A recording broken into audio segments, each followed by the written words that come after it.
Let's be honest, horror films, they're pretty weird. From the setting to the plot to whatever it is that's killing our heroes today, they're genuinely some of the most insane films that have ever been made. Even the standard tropes for this genre are utterly bizarre, which is what we're going to be looking at today. So let's take a look at them. As I'm Jules, this is WhatCulture.com, and these are the 10 most bizarre horror stereotypes.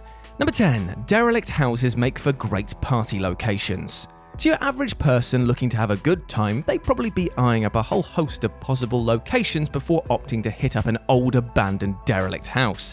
For most, a far more suitable venue of choice to get your party going would be a pub, a bar, nightclub, your own house even, a friend's house, or literally anywhere other than a creepy, cold, dark, dank building that's literally falling apart. But hey, we're not all in a horror movie, are we? In the realm of horror, it seems bafflingly commonplace for the disposable pretty young things of a film to decide that a dilapidated house, usually with some sort of atrocities having already happened there, is the ideal place to take your tunes, beers, and other party essentials to. Regardless of horror movies being horror movies, just on a practical sense, such ideas make, well, zero sense. More often than not, these buildings have been empty for years, having no electricity, are devoid of heat, many have a smashed window or two, and will be overflowing with rats, bugs, and general creepy crawlies, none of which make for a decent night.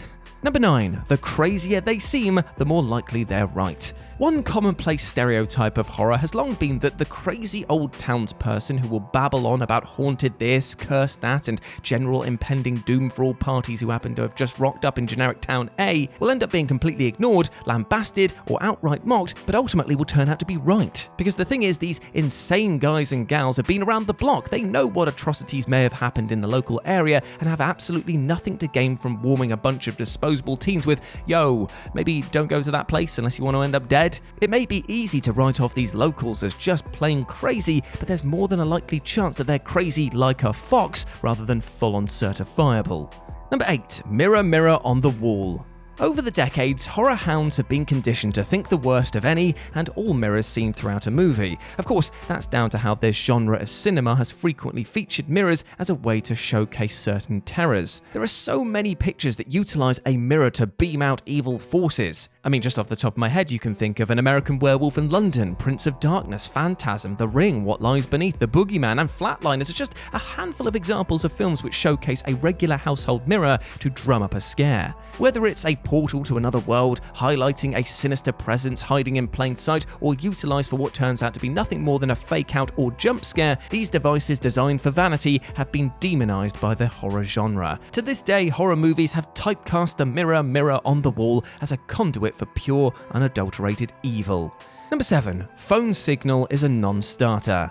Given how these days we can get decent phone signal hundreds of miles up in the air or in the murky depths of the ocean, it's pretty crazy to see how many present-day horror films continue to fall back on the trope of protagonists not being able to get steady reception on their mobile devices. When cell phones first really came to the fore in the late 90s and into the early 2000s, it made sense that the signal on these devices was pretty bloody ropey, especially when you ventured out into the woods or that old abandoned house that looks really good for a party. But nowadays, those woods have likely got a 5G mast planted somewhere in them, and that old abandoned house likely has fiber broadband hookup. By protagonists theoretically having instant contact and instant answers at their literal fingertips, it's definitely been a challenge for the horror genre in recent years, so much so that the past decade or more has seen horror filmmakers have to adapt if they want to be successful and credible. For some, this has meant setting movies in decades past, while others have created worlds where cell phones are a non-starter, such as John Krasinski with A Quiet Place. Likewise, you have something like the phenomenal The Invisible Man, which embraces technology and uses common mobile phones as an instrument of terrifying torment in that picture. Number 6. Summoning that backfires. You'd think that if you're going to go to the lengths to do some sort of summoning or reach out to the dead, you'd be prepared for what may come of that. Well, unless you're in a horror movie, because these guys clearly don't think things through. You can pick pretty much any horror flick based around a Ouija board or some sort of ancient ritual or eerie incantation, and it's guaranteed that the people involved in these acts are ridiculously underprepared when they inevitably get what they asked for. As soon as one even starts to contemplate the idea of doing something that will connect them to the dead or to another world, there has to be some consideration given to, what will happen if what you're doing actually works. Instead, many an idiot has been left in a state of shock and panic as their summoning or attempted contact actually gives them the supposedly desired results. It's very much a be careful for what you wish for point being made here, but it's something that has been so overplayed and overdone in so many movies for decades now that you end up having zero sympathy for any of those involved in such happenings. Number 5. Dream warnings. If you have a movie based around a killer who targets you in your dreams, that's one thing. But while the Nightmare on Elm Street franchise can get away with using dreams as a tool of foreboding, there are so many other pictures that bizarrely use dream sequences as a way to warn central characters about what horrors lie ahead. Unless you have a dream-based presence like a Freddy Krueger, this is a trope that can be so tired and unimaginative. How often have we seen the main protagonist in a horror film be visited by visions of the picture's big bad? Too many to count, that's how many. You can maybe rationalize such happenings if it's part of the fallout of already having encountered some villainous sort, yet you need look no further than the Amityville franchise for the classic example of this being a lazy plot point to fall back on. With Amityville, you ended up having people with no ties to the original house whatsoever having visions and dreams of sinister shenanigans supposedly tied to that locale and its previous inhabitants. But then again, the whole Amityville franchise is one that's enough to warrant a whole article of its own, seeing as the 28 movies in that series are so often full of tired tropes. Number 4. The animal senses.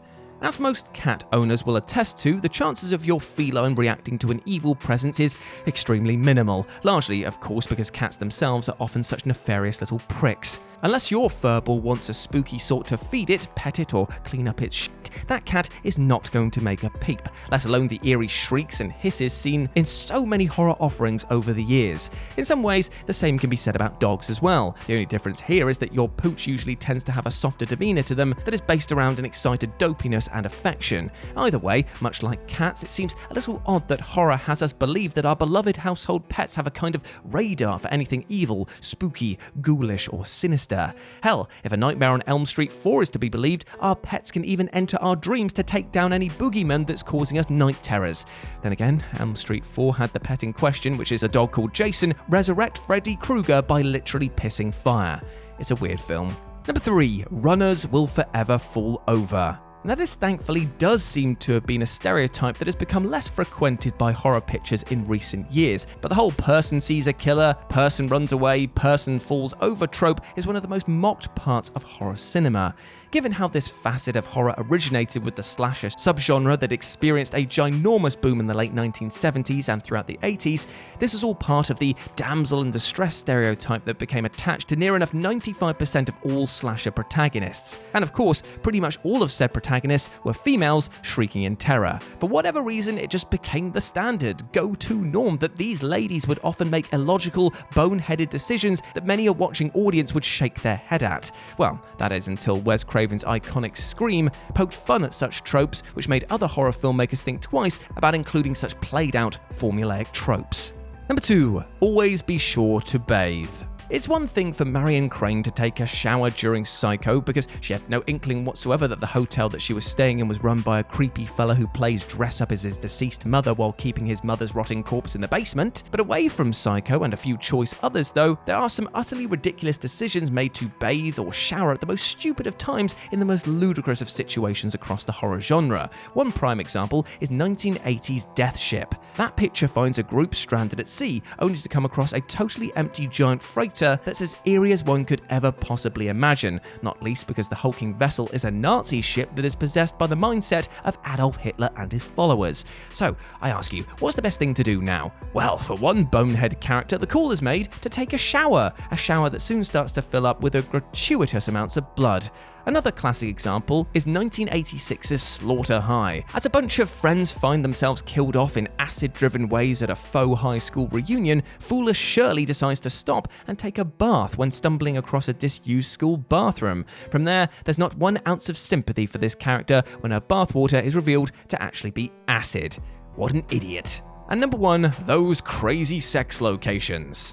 Likely the biggest staple of horror movies over the past 40 years or more is that you can always rely on some horny youngsters to try and get it on wherever possible. While it's one thing to get up to such activities, horror has often gone above and beyond in having couples partake in coitus in some extremely questionable places. We've seen people get it on in coffins, in the aforementioned abandoned houses, but also grave sites, and we've even seen teens have sex in and around Camp Crystal Lake while clearly being aware that Jason Voorhees is out there and doing his thing. And that's without even mentioning The Butchers, where a museum exhibit dedicated to infamous cannibalistic murderer Ed Gein, or Gein depending on how you want to pronounce it, who was the guy, lest we not forget, who inspired the Texas Chainsaw Massacre and countless other twisted pictures, was apparently a wise place to have sex. That sounds just so wrong on so many levels, doesn't it? And yet it happened.